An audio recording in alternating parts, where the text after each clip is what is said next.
আল্লাহ তাআলা কাউকে যদি সন্তান দেওয়ার পর নিয়ে যান, কোনো বাবা কোনো মা যদি সন্তান হারা হয়ে যান, আল্লাহর জমিনে কষ্টের যত মুহূর্ত আছে এর মধ্যে অন্যতম একটা মুহূর্ত এটি। এই সময় যদি আল্লাহর কোনো বান্দা সবর করে, ধৈর্য ধারণ করে, হাহুতাশ না করে, অস্থির না হয়, বেসবর না হয়, তো আল্লাহ রাব্বুল আলামিন তার এই আমলটা এর বিনিময়ে তিনি যে সবর যে করলেন এর বিনিময়ে তাকে এত বেশি সওয়াব এবং পুণ্য দিবেন, নেক দিবেন, যে এটা তার সবচেয়ে ওয়েটফুল হবে। অর্থাৎ এই আমলটা অনেক বেশি ভারী করে দিবে তার মিজানে পাল্লাকে।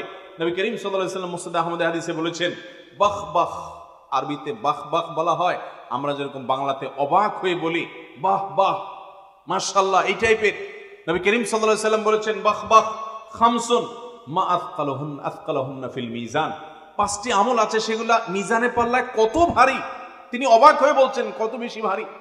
এই পাঁচটির মধ্যে চারটি ইতিমধ্যে আমরা বলে ফেলেছি, অর্থাৎ সুবহানাল্লাহি ওয়ালহামদুলিল্লাহি ওয়ালা ইলাহা ইল্লাল্লাহ আল্লাহু আকবার, এই চার বাক্য, এটা ইতিমধ্যে বলা শেষ।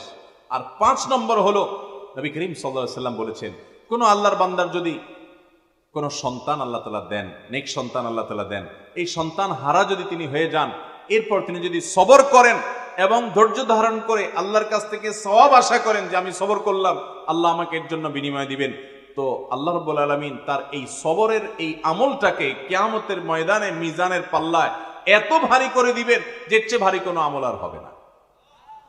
আমরা যারা সন্তান হারা হয়েছি, অনেক আমাদের ভাইরা আছেন, অনেক বোনরা আছেন, তাদের অনেক মনোবেদনা, অনেক মনে কষ্ট।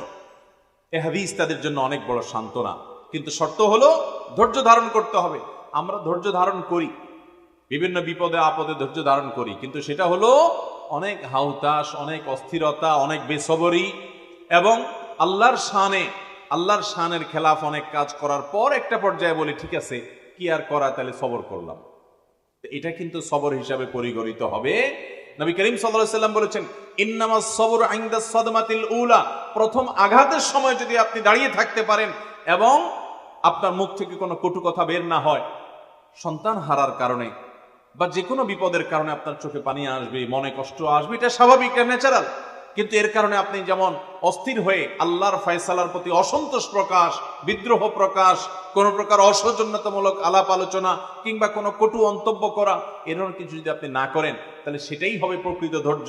আপনি হাউতাশ করে টরে শেষে বলছেন ঠিক আছে কি আর করা, তাহলে সবরই করি, তো এই সবরের মূল্য আল্লাহর কাছে হবে না।